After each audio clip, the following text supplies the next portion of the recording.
அனைத்து உரிமை குரல் நண்பர்களுக்கும் வணக்கம். படம் வெளியாகுவதற்கு முன்பாகவே நம்பர் 1 ட்ரெண்டிங்கை பிடித்த சீமானின் புதிய திரைப்படம். இது குறித்த அந்த வீடியோல முழுமையாக பார்க்க போறோம். வாங்க பார்க்கலாம். 2010 அரசியலுக்கு வந்த பிறகு முழு நேர அரசியல்வாதியாக மட்டும் தான் இருக்க போறேன் அப்படின்னு சீமான் அவர்கள் அறிவிப்பு விட்டது மட்டும் இல்லாம அதனை தொடர்ந்து எந்த படத்திலுமே நடிக்காமலும் இருந்துட்டு இருந்தாரு.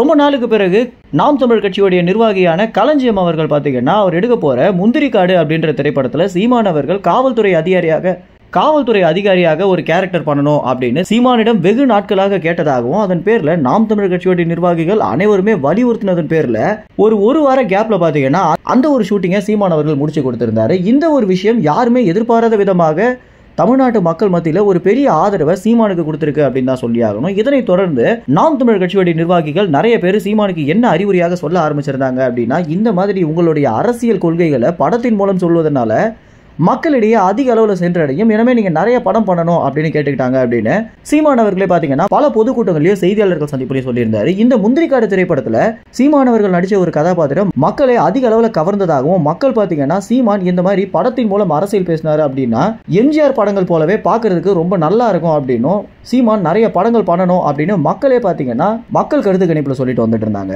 இதனை தொடர்ந்து சீமான் அவர்கள் பாத்தீங்கன்னா இனிமே டைம் கிடைக்கும் போது நான் படம் பண்றேன் அப்படின்னு செய்தியாளர்கள் சந்திப்புல மக்களிடமும் சொல்லியிருந்தாரு.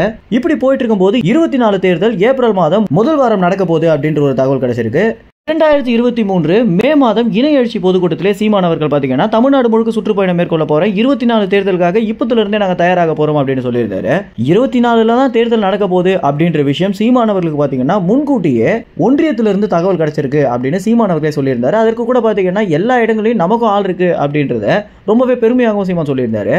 இப்படி இருக்கும்போது 24 தேர்தல் வர ஏப்ரல் மாதம் நடக்க போகுது அப்படின்ற ஒரு அறிவிப்பு கிடைச்சதுல இருந்து நாம் தமிழ் கட்சியின் மட்டும் இல்லாம தமிழ்நாடு முழுக்க இருக்கக்கூடிய அரசியல் கட்சிகள் அவங்களுடைய முழு வேலைகளுமே போட்டு மக்களை ஈர்க்கிற முயற்சியில் ஈடுபட்டு வந்துட்டு இருக்காங்க. இப்படி இருக்கும்போது சீமான் அவர்கள் ஆடலேறு அப்படின்ற ஒரு படத்தை நடிக்க போறாரு அப்படின்ற ஒரு தகவல் வெளியாகி இணையத்துல நம்பர் 1 ட்ரெண்டிங்கை பிடிச்சிருக்கு. இந்த படத்தோட இயக்குனர் பாத்தீங்கன்னா களஞ்சியம். ஏற்கனவே முந்திரிக்காடு படம் பெரிதளவுல வெற்றி அடைந்ததை அடுத்து தற்போது சீமானுக்கு ரொம்பவே முக்கியமான ஒரு கதாபாத்திரத்துல ஆடலேறு அப்படின்ற படத்துல சீமான் நடிக்க போறாரு அப்படின்ற தகவலை வெளியிட்டிருக்காரு களஞ்சியம். இந்த ஒரு புகைப்படம் பாத்தீங்கன்னா இணையத்துல நம்பர் 1 ட்ரெண்டிங்கை பிடிச்சு 24 தேர்தல் முடிஞ்ச பிறகு சீமான் அவர்கள் இந்த படத்தை நடிக்கணும் அப்படின்னும் இந்த மாதிரி இன்னும் நிறைய படங்கள் நடிக்கணும் அப்படின்னு எக்ஸ் வலைதளத்துல பாத்தீங்கன்னா மக்கள் அவங்களுடைய ஆதரவை பகிர்ந்துட்டு வந்துட்டு இருக்காங்க.